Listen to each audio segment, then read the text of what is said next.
ছিল, আর কোনো নাশকতা ছিল না, সবকিছু শান্তিভাবেই সুষ্ঠুভাবেই হয়েছে।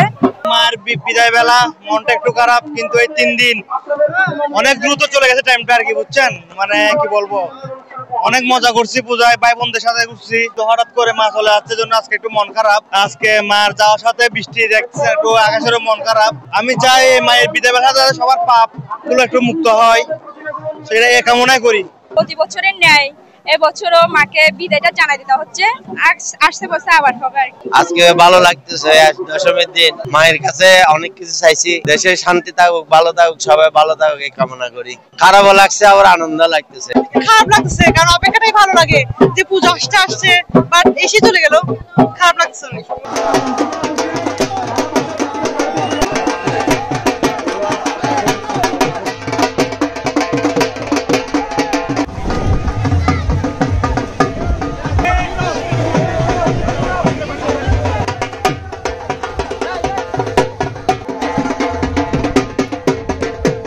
যারা রয়েছেন তাদেরকে দৃষ্টি আকর্ষণ করছি।